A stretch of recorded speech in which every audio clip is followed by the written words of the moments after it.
આ વરસાદની સિઝનમાં અચાનક બહુ જોરથી કાનમાં દુખાવો શા માટે થાય છે? હેલો ફ્રેન્ડ્સ, ડૉક્ટર રાજન પટેલ, વિશ્વ ENT હોસ્પિટલ. તો ઘણા દર્દીને આ રીતના ઓચિંતું કાનમાં દુખાવો ચાલુ થાય છે અને પેઇન જે થાય છે, દુખાવો એ અસહ્ય હોય છે. તો એનું કારણ છે fungal infection. Fungal infection particularly આ વરસાદની સિઝનમાં થાય છે અને એનું કારણ છે ભેજવાળું વાતાવરણ. ભેજવાળા વાતાવરણમાં કોઈ પણ વસ્તુમાં, ધારો કે ખાવાની વસ્તુ છે, શાકભાજી છે, એમાં પણ ફંગસ થાય તો તમારા કાનમાં પણ ફંગસ થવાના ચાન્સ હોય છે.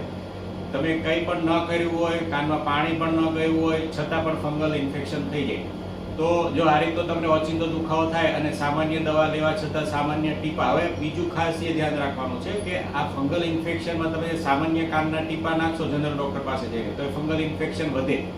તો ધારો કે તમને અસહ્ય દુખાવો હોય તો એ તમારે ડાયરેક્ટ ENT સ્પેશિયાલિસ્ટને બતાવવું હિતાવહ છે. કારણ કે તમને શું થશે કે તમે જનરલ ડૉક્ટર પાસે જશો, દવા લેશો, તમારો ટાઈમ બગડશે અને સારું થવાનું બદલે ઉલટું પેઇન વધી જશે. કારણ કે જે સામાન્ય જે ઇન્ફેક્શનના રસીના ડ્રોપ્સ હોય છે એ ફંગલ ઇન્ફેક્શન ઉલટાનું વધારે.